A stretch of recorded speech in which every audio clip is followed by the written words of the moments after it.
అందరికీ నమస్తే అండి. ముందుగా అందరికీ క్రిస్మస్ శుభాకాంక్షలు. ఈరోజు మనం ఈ వీడియోలో CGHS central government health scheme ఏంటి, ఇది తీసుకోవాలంటే దీని ప్రొసీజర్ ఏంటి, దీనివల్ల బెనిఫిట్స్ ఏంటి అనేది మనం చెప్పుకుందాం. ఇది సెంట్రల్ గవర్నమెంట్ హెల్త్ స్కీమ్ అండి. కేంద్ర ప్రభుత్వ ఉద్యోగి ఎవరైనా సరే CGHS కవర్డ్ సిటీలో ఉండి మంత్లీ సబ్స్క్రిప్షన్ పే చేసుకుంటూ దీన్ని అవైల్ చేసుకోవచ్చండి. అన్నిటికంటే ఫస్ట్ కండిషన్, అతను CGHS కవర్డ్ సిటీలో పోస్టింగ్ అయి ఉండాలి, మరియు వాళ్ళ ఫ్యామిలీ మెంబర్స్ అతనితో నివసిస్తూ ఉండాలి. అప్పుడే CGHS బెనిఫిట్ తీసుకుంటానికి అర్హుడు, సర్వింగ్ మెంబర్. ఇంకా రిటైరీస్కి పోతే ఆ కండిషన్ లేదు. రిటైరీస్ వాళ్ళు CGHS కవర్డ్ సిటీలో ఉన్నా లేకపోయినా వాళ్ళు CGHS బెనిఫిట్స్ తీసుకోవచ్చు.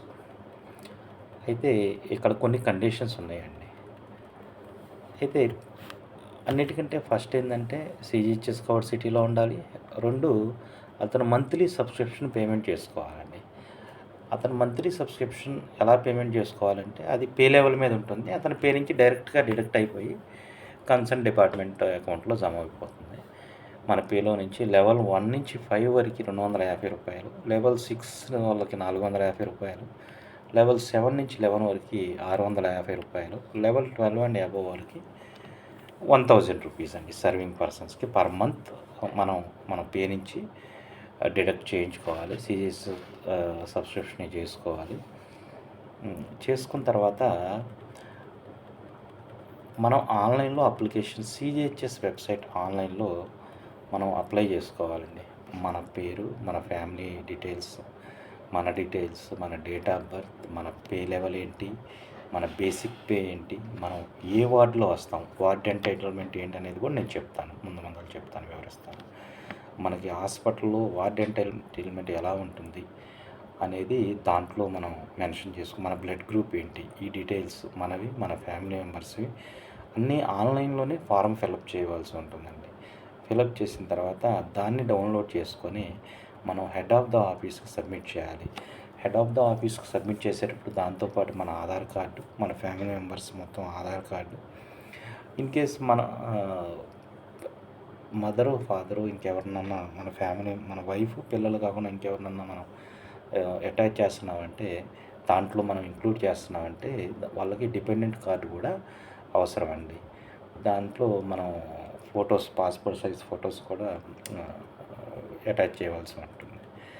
ఇవన్నీ అటాచ్ చేసి హెడ్ ఆఫ్ ద ఆఫీస్కి ఇస్తే వాళ్ళు మన డేటాని మన సర్వీస్ బుక్తో వెరిఫై చేసేసి మన అప్లికేషన్ CGHS డిస్పెన్సరీకి ఫార్వర్డ్ చేస్తారండి. దాంతోపాటు పే స్లిప్ అనేది మ్యాండేట్. పే స్లిప్ కూడా మనం ఇంక్లూడ్ చేసుకోవాలి, ఎందుకంటే దాంట్లోనే తెలుస్తుంది మన పే ఎంత అనేది.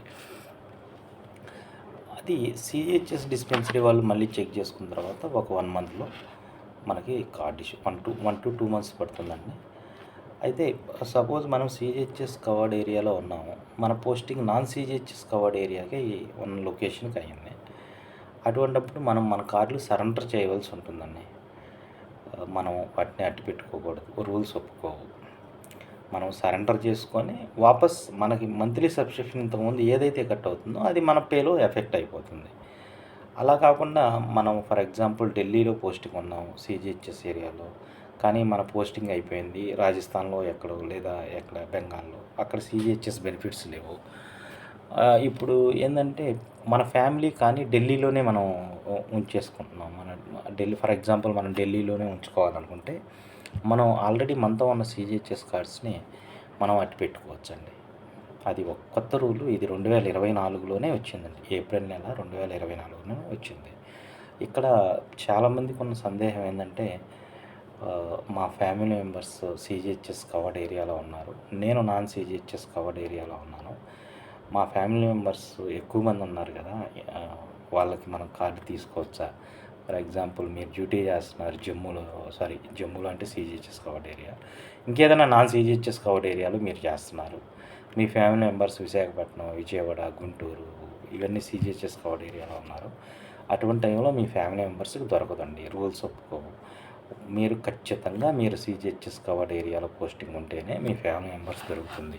మీ ఫ్యామిలీ మెంబర్స్ కనుక సీజీహెచ్ఎస్ కవర్డ్ ఏరియాలో ఉండి మీరు సీజీహెచ్ఎస్ కవర్డ్ ఏరియాలో లేకపోతే మీకు సీజీహెచ్ఎస్ బెనిఫిట్స్ దొరకవండి. ఇది తెలుసుకోవాల్సిన విషయం. ఇది 2024లో ఈ కొత్త పాలసీ ఏంటంటే, ఇన్ కేస్ మీరు సీజీహెచ్ఎస్ కవర్డ్ ఏరియాలో ఉండి మీ ఫ్యామిలీని అక్కడే ఉంచేసి మీరు వేరే ప్లేస్కి ట్రాన్స్ఫర్ అయినట్టయితే అప్పుడు దాన్ని రిటైన్ చేసుకోవచ్చు. అదొక కొత్త రూల్ వచ్చిందండి. నెక్స్ట్ వస్తే రిటైర్డ్ ఎంప్లాయీకి ఈ సీజీహెచ్ఎస్ కార్డ్ అనేది చాలా ఇంపార్టెంట్ అండి. ఎందుకంటే ముందు దీని గురించి చెప్తాను, తర్వాత ఇంపార్టెన్స్ అనేది చెప్తాం, ఎలా అప్లై చేసుకోవాలి. ఇప్పుడు మనం రిటైర్మెంట్ వచ్చేటప్పుడు మనకు ఒక ఆప్షన్ ఇస్తారు, మన పెన్షనరీ డాక్యుమెంట్స్ ఫిలప్ చేసేటప్పుడు ఒక ఆప్షన్ ఇస్తారు. ఆ ఆప్షన్ ఏంటంటే, ఫిక్స్డ్ మెడికల్ అలవెన్స్ నెలకు 1000 రూపాయలు కావాలా, లేదా సీజీహెచ్ఎస్ బెనిఫిట్స్ మీరు తీసుకుంటారా. ఒకవేళ ఎఫ్ఎంఏ తీసుకుంటే సీజీహెచ్ఎస్కి ఎలిజిబుల్ ఉండదండి, సీజీహెచ్ఎస్ తీసుకుంటే ఎఫ్ఎంఏ మనకి ఎలిజిబుల్ ఉండదు. ఇక్కడ ఇంకోటి ఏంటంటే, సీజీహెచ్ఎస్లో ఓన్లీ ఐపీడీ బెనిఫిట్స్ తీసుకుంటా, ఇన్ పేషెంట్ బెనిఫిట్స్ తీసుకుంటా కూడా మనం ఎఫ్ఎంఏ డ్రా చేసుకోవచ్చు. కానీ ఐపీడీ, ఓపీడీ దీని గురించి వివరంగా కేస్ టు కేస్ నేను చెప్తానండి. అయితే ఎఫ్ఎంఏ ఆప్ట్ చేసుకున్న తర్వాత మనం పెన్షన్ వచ్చిన తర్వాత పీపీఓ జనరేట్ అవ్వాల్సిన కండిషన్ అన్నమాట ఇది. మనం సీజీహెచ్ఎస్కి అప్లై చేసుకోవాలంటే మన పీపీఓ నెంబర్ దాంట్లో మెన్షన్ చేయాల్సి ఉంటుంది, మన పీపీఓ కాపీ దాంట్లో ఇంక్లూడ్ చేయాల్సి ఉంటుంది. పీపీఓ జనరేట్ అయిన తర్వాత మనం మన పీపీఓ కాపీ ఇంక్లూడ్ సేమ్ ఆన్లైన్లో అప్లై చేసుకొని మనం వన్ టైం పేమెంట్ ఒకటి కట్టుకోవాల్సి ఉంటుందండి, చలాన్ కట్టుకోవాల్సి ఉంటుంది. ఇది ఏంటంటే, లెవెల్ 1 to 5 వాళ్ళకి 30,000 రూపాయలు, లెవెల్ 6 వాళ్ళకి 54,000 రూపాయలు, లెవెల్ 7 to 11 వాళ్ళకి 78,000 రూపాయలు, లెవెల్ 12 అండ్ అబవ్ వాళ్ళకి 1,20,000 రూపాయలండి.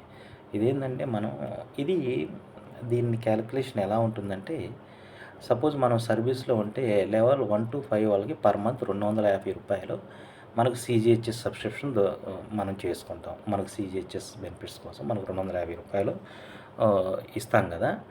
మనం పెన్షన్ వచ్చిన తర్వాత ఏంటంటే 2 రకాలుగా పేమెంట్ చేసుకోవచ్చు. ఇయర్లీ కాంట్రిబ్యూషన్ ఇచ్చుకోవచ్చు, లైఫ్ టైం కాంట్రిబ్యూషన్ ఇచ్చుకోవచ్చు.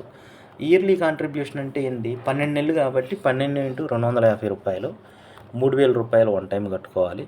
అదే లైఫ్ టైం కాంట్రిబ్యూషన్ ఏంటంటే 10 సంవత్సరాల పేమెంట్. 10 సంవత్సరాలకి మనం ఏ ర్యాంక్లో ఏ లెవెల్లో అయితే వచ్చామో ఆ లెవెల్కి సంబంధించిన మంత్లీ కాంట్రిబ్యూషన్ 10 సంవత్సరాలది ఒకటేసారి కట్టేసినట్లయితే మనకి లైఫ్ టైం ఫ్రీ అండి.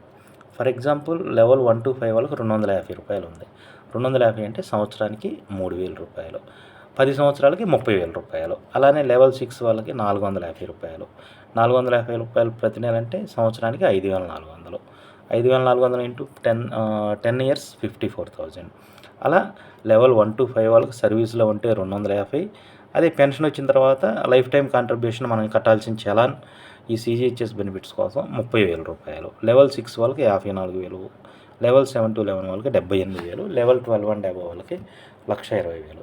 ఇలా చలాన్ కట్టుకుంటామండి. పెన్షనర్స్ అన్నిటికంటే ఫస్ట్ కండిషన్ ఎఫ్ఎంఏ మనం పెన్షన్ వచ్చేటప్పుడు మనం ఎఫ్ఎంఏ మాకొద్దు, సీజీహెచ్ఎస్ కావాలని మనం ఇది ఇచ్చుకోవాలండి, ఆప్షన్ ఇచ్చుకోవాలి. ఆ తర్వాత పీపీఓ ఇష్యూ అయిన తర్వాత మన అప్లికేషన్ ఆన్లైన్ నింపాలి. దాంతోపాటు లైఫ్ టైం సబ్స్క్రిప్షన్ మనం ఏదైతే అమౌంట్ చెప్పుకున్నామో దాంట్లో భారత్ కోస్ వెబ్సైట్లో మనం పేమెంట్ చేసుకోవాలి. ఆ తర్వాత అది డౌన్లోడ్ చేసుకొని దాంట్లో మన సంతకాలు, మన ఫోటోలు అటాచ్ చేసి దాంతోపాటు ఆధార్ కార్డులు, పీపీఓ, పేమెంట్ చలాన్ ఇవన్నీ అటాచ్ చేసి మనకు దగ్గరలో ఉన్న వెల్నెస్ సెంటర్లో జమ చేస్తే వాళ్ళు వెరిఫై చేసి 1-2 మంత్స్లో మనకి ఇస్తారండి. దీంట్లో ఏంటంటే రిటైర్డ్ ఎంప్లాయీస్ వాళ్ళు సీజీహెచ్ఎస్ కవర్డ్ సిటీలో ఉన్నా లేకుండా ఈ బెనిఫిట్ని పొందవచ్చండి. అయితే ఇక్కడ ఇంకో విషయం తెలియజేయాల్సింది ఏంటంటే, ఎవరైనా పెన్షన్ వచ్చేటప్పుడు ఎఫ్ఎంఏ తీసుకుంటారు. మాకు 1,000 రూపాయలు కావాలి, మేము నాన్ సీజీహెచ్ఎస్ ఏరియాలో ఉన్నాము, మాకు చాలా దూరం పడుతుంది అందుకని మేము సీజీహెచ్ఎస్ మాకు అవసరం లేదు, మాకు 1000 రూపాయలు కావాలని నెంబర్ ఆఫ్ కేసెస్ ఉన్నాయి.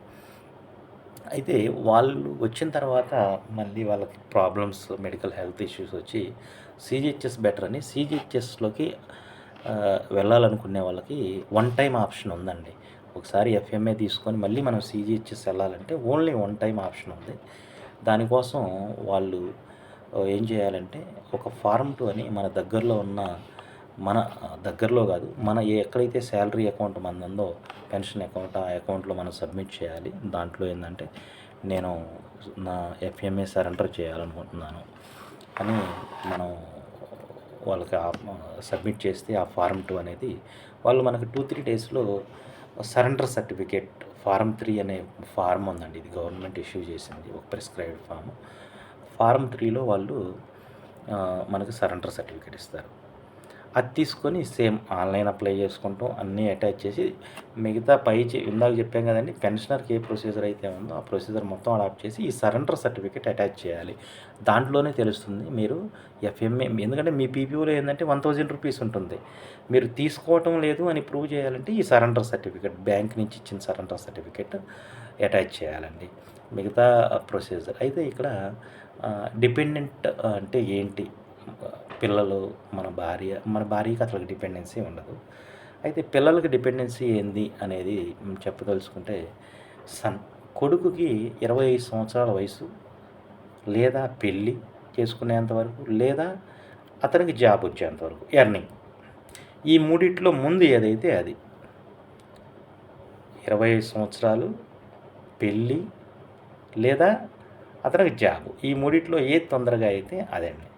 అయితే మ్యాక్సిమం 25 సంవత్సరాలు వేసుకోండి. నెంబర్ 2 కూతురు ఏంటంటే కూతురికి ఏజ్ కండిషన్ లేదు, ఆమె పెళ్ళి అయినంత వరకు మనం సీజీహెచ్ఎస్ కార్డ్కి ఆమె మనకి డిపెండెంట్గానే ఉంటుంది. అయితే వికలాంగుల పిల్లలు, డిజేబుల్డ్ చిల్డ్రన్స్కి ఏంటంటే డిపెండెన్సీ క్రైటీరియా లేదండి. డిపెండెంట్ ఇంకపోతే మా తల్లిదండ్రులు, డిపెండెంట్ పేరెంట్స్, ఇదేంటంటే వాళ్ళకి ప్రతి నెల 9,000 కంటే తక్కువ ఇన్కమ్ ఉంటేనే వాళ్ళు ఎలిజిబుల్ మనం సీజీహెచ్ఎస్ కార్డు అవైల్ చేసుకోవడానికి. మనలో డిపెండెంట్ పేరెంట్స్ అప్పుడే పరిగణించబడతారు ఎప్పుడైతే వాళ్ళ ఇన్కమ్ 9,000 కంటే తక్కువ ఉంటుందో. ఇది మనం లోకల్గా ఇన్కమ్ సర్టిఫికేట్ అప్లై చేసుకోవాలండి. దాంట్లో 9,000 కంటే తక్కువ ఉండాలి. అయితే ఇప్పుడు కొత్తగా ఏంటంటే డిపెండెంట్ సర్టిఫికేట్ కూడా అడుగుతున్నారు. ఎందుకంటే ఒక్కొక్క పేరెంట్స్కి 2-3 పిల్లలు ఉంటారు. క్వశ్చన్ చేస్తున్నారు సీజీహెచ్ఎస్ వాళ్ళు, మీ ఫ్యామిలీ మెంబర్స్ ఎంతమంది ఉంటే మీ మీద ఎందుకని డిపెండ్ అయ్యారు. అందుకని బెటర్ ఏంటంటే ఆ లోపలనే మనం అప్లికేషన్ రిటర్న్ రాకుండా మనం డిపెండెంట్ సర్టిఫికేట్ కూడా అటాచ్ చేసుకుంటే మన అప్లికేషన్ రిటర్న్ వచ్చే ఛాన్స్ ఉండదండి. అయితే మోస్ట్ ఇంపార్టెంట్ నేను మీకు చెప్పదలుచుకున్నానండి, చాలామంది చాలా విధాలుగా ఆలోచిస్తారు. ఎవరి ఆలోచన వాళ్ళదండి. మనం ఎవరి ఆలోచనని నేను తప్పు పడటం లేదు. కొంతమంది ఆలోచన ఎలా ఉంటుందంటే, నేను సీజీహెచ్ఎస్ ఏరియాలో లేను, ఫర్ ఎగ్జాంపుల్ అనంతపురం, కర్నూలు, కడప, మనకి ఆ 3 జిల్లాల్లోకి దగ్గరలో సీజీహెచ్ఎస్ బెనిఫిట్స్ లేవండి. చాలా బాధాకరం. అయితే వాళ్ళు ఎక్కడికి వెళ్ళాలన్నా, అటు కడప నుంచి బెంగళూరు వెళ్ళాలన్నా, లేదా కర్నూలు నుంచి బెంగళూరు లేదా హైదరాబాద్ రావాలన్నా, అనంతపురం నుంచి బెంగళూరు వెళ్ళాలన్నా చాలా టైం పడుతుంది. వాళ్ళ ఆలోచన ఎలా ఉంటుందంటే, ఇక్కడి నుంచి అక్కడికి వెళ్తానికి ఒక 500, 1000 రూపాయలు, రావడానికి ఒక 500, 1000 రూపాయలు, దాని బదులు ఎఫ్ఎంఏ తీసుకొని ఇక్కడే ట్రీట్మెంట్ చేయించుకుంటే సరిపోతుంది కదా అనుకుంటారండి. వాళ్ళ ఆలోచన ఎంతవరకు కరెక్ట్ అనేది నేను జడ్జ్ చేయలేను. కానీ ఏంటంటే ఒకటైతే క్లారిటీగా చెప్తానండి, మన రాష్ట్రంలో మనం ఎక్కడున్నా కానీ మనకి 5 to 6 అవర్స్ డిస్టెన్స్లో సీజీహెచ్ఎస్ హాస్పిటల్స్ ఉన్నాయండి. 5 to 6 అవర్స్. అటు బెంగళూరు అవనివ్వండి, ఇటు నెల్లూరు, గుంటూరు, విజయవాడ, రాజమండ్రి తర్వాత విశాఖపట్నం, అటు శ్రీకాకుళం నుంచి విశాఖపట్నం మ్యాక్సిమం ఆ లాస్ట్లో ఉన్నా కానీ 4-5 ఇయర్స్ మ్యాక్సిమం 4-5 అవర్స్లో వచ్చేయచ్చు, లాస్ట్ ఒరిస్సా బోర్డర్లో ఉన్న. ఎందుకంటే ఇటు రాయలసీమకి ఒక గుడ్ న్యూస్ ఏంటంటే, తిరుపతిలో అప్రూవ్ అయిపోయింది. మేబీ 2-3 మంత్స్లోనే అక్కడ కూడా స్టార్ట్ అయిపోతుంది. ఇది నేను ఇంత క్లారిటీగా ఎందుకు చెప్తున్నానంటే, సీజీహెచ్ఎస్ అనేది మామూలు దగ్గు జలుబు వస్తే మనం అప్లై చేసుకోవాలి. ఎందుకంటే ఈ సీజీహెచ్ఎస్ కార్డ్ అనేది మనం ఎప్పుడు ఉపయోగిస్తాం? ఏమన్నా మేజర్ ప్రాబ్లమ్స్ వస్తేనే ఉపయోగిస్తామండి. ఇప్పుడు మనం సీజీహెచ్ఎస్ కార్డ్ తీసుకోలేదు. మనకు నెలకు రూ. 1000 మనకు పర్ మంత్ తీసుకుంటున్నాం. పర్ మంత్ అంటే 12,000 పర్ ఇయర్. 12,000 పర్ ఇయర్ అంటే మహా అయితే ఒక రిటైర్మెంట్ వచ్చిన తర్వాత ఇంకో 40 సంవత్సరాలు బతుకుతాం అనుకోండి. 40 సంవత్సరాలు అంటే 40 × 12 4,80,000 రూపాయలు. 4,00,000 సరే వడ్డీ వేసుకుందాం దాని మీద ఇంట్రెస్ట్ 4,80,000కి డబుల్ వేసుకుందాం. 4,80,000 4,00,000 10 లక్షలు వేసుకుందాం. కానీ ఒక చిన్న సమస్య వచ్చిందనుకోండి, ఆర్గాన్ ఇప్పుడు మోస్ట్ ప్రాబబ్లీ మనకి cancer, kidney problems, liver problems, ఇటువంటి ప్రాబ్లమ్స్ వచ్చినాయి అంటే 10 లక్షలు 10 డేస్లో అయిపోతాయండి. నేను జనరల్గా చూస్తున్నాం అన్నమాట. ఈరోజు ఒకసారి ఓపీ రాయించుకుంటేనే, ఒక హాస్పిటల్లో ఓపీ రాయించుకుంటేనే మనకి లక్షలు అయిపోతాయి. ఓపీ రాయించుకుంటేనే 800 రూపాయలు తీసుకుంటున్నారు. 1 డే 2 డే హాస్పిటల్లో ఉంటేనే మనకి రూ. 1,00,000 కంటే తక్కువ బిల్ అవ్వట్లేదండి సూపర్ స్పెషాలిటీ హాస్పిటల్స్లో. అటువంటిది మన ఫ్యామిలీ మెంబర్స్ మినిమం నలుగురు ఉంటాం. నలుగురికి 1,000 అంటే ఒకవేళ మనం ఎఫ్ఎంఏ తీసుకొని వస్తాము. ఎఫ్ఎంఏ వదులుకుంటామండి. నెలకు రూ. 1,000 వదులుకుంటాం. సంవత్సరానికి 12,000 వదులుకున్నాం. కానీ ఒకవేళ మనకి ఏ రోగం రాలేదనుకోండి, దేవుడికి ఇచ్చేసామనుకుంటాం. నిరోగ్గా ఉన్నామంటే అంతకంటే హ్యాపీగా ఉంటుందండి. అందుకని ఏదైనా పెద్ద ప్రాబ్లం వస్తే ఒక 2-3 గంటలు జర్నీ చేసి మెయిన్ సిటీకి వెళ్దామండి. ఇప్పుడు అటు శ్రీకాకుళం నుంచి వైజాగ్ రావచ్చు, ఇటు కర్నూలు, కడప, అనంతపురం నుంచి దగ్గరలో బెంగళూరు వెళ్ళొచ్చు, లేకుంటే భవిష్యత్తులో తిరుపతి వస్తుంది, తిరుపతి రావచ్చు, నెల్లూరు రావచ్చు. ఒక 2-3 అవర్సే కదా, ఎమర్జెన్సీలో వచ్చేయచ్చండి, పెద్ద సమస్య ఏం లేదు. కానీ చాలా ఉపయోగపడుతుందండి సీజీహెచ్ఎస్ కార్డ్. ప్రతి ఒక్కళ్ళు తీసుకోండి. ఆలోచించండి, ఒకసారి రివ్యూ చేసుకోండి. ఎవరైతే ఎఫ్ఎంఏ తీసుకుంటున్నారో వాళ్ళు ఒకసారి రివ్యూ తీసుకోండి. ఎందుకంటే వచ్చిన తర్వాత వాళ్ళ ఎక్స్పెక్టేషన్స్ అంటే కొంతమంది ఆలోచన ఎలా ఉంటుందంటే, నేను మెడికల్ హెల్త్ స్కీమ్స్, బయట హెల్త్ ఇన్సూరెన్స్లు తీసుకుంటాం. అవ్వండి, చాలామంది అనుకుంటారు కానీ తీసుకుంటాను అనుకుంటేనే సంవత్సరాలు బీతిపోతే తీసుకోరు. ఇదేంటంటే ఒకసారి తీసుకుంటే లైఫ్ లాంగ్ ఉంటుందండి. సెక్యూర్. మన పిల్లలు సెక్యూర్ అండి. మనకి ఏదన్నా జరిగినా, మన పిల్లలకి ఏదన్నా జరిగినా మనం కన్నెత్తే పని ఉండదండి. మనం వేరే చిన్న ఖర్చులు అవుతాయి కానీ ఎక్కడికైనా పెద్ద హాస్పిటల్ హైదరాబాద్ తీసుకెళ్తామండి. దేశంలో ఎక్కడైనా ట్రీట్మెంట్ చేయించుకోవచ్చు. సీజీహెచ్ఎస్ కార్డు మన ఆంధ్రాలో ఉంటే ఆంధ్రాలో చేయించాలనే లేదు, విజయవాడలో ఉంటే విజయవాడలో చేయించాలని లేదు. దేశంలో ఎక్కడైనా ట్రీట్మెంట్ చేయించుకోవచ్చు. ఆలోచించండి ఒకసారి, చాలా ఆలోచించాలి. చాలా ఉపయోగకరమైన విషయం, మీరు ఆలోచించండి. సీజీహెచ్ఎస్ బెనిఫిట్స్ అందరూ తీసుకోండి, వాళ్ళు ఏ సిటీలో ఉన్నా కానీ. ఎందుకంటే మళ్ళీ నేను ఎందుకు చెప్తున్నానంటే, నా కళ్ళ ముందు జరుగుతున్నాయండి ఇష్యూస్. రీసెంట్గా ఒక మిత్రుడికి యాక్సిడెంట్ అయింది, బీఎస్ఎఫ్ మిత్రుడికి. ఒక 2 రోజుల్లో 1,50,000 ఖర్చు పెట్టాడు. సీజీహెచ్ఎస్ కార్డు లేదు. చూసుకోండి, 2 రోజుల్లో 1,50,000. ప్రైవేట్ హాస్పిటల్స్లో రేట్లు అలా ఉన్నాయి. టెస్టులకే రాస్తారు 30,000-40,000. దయచేసి ఆలోచించండి. మళ్ళీ చెప్తున్నాను, సీజీహెచ్ఎస్ కార్డ్ తీసుకోండి, ప్రతి ఒక్కరు తీసుకోండి. థ్యాంక్ యూ అండి. Chandrakumar, AP state general secretary, CAPF welfare association.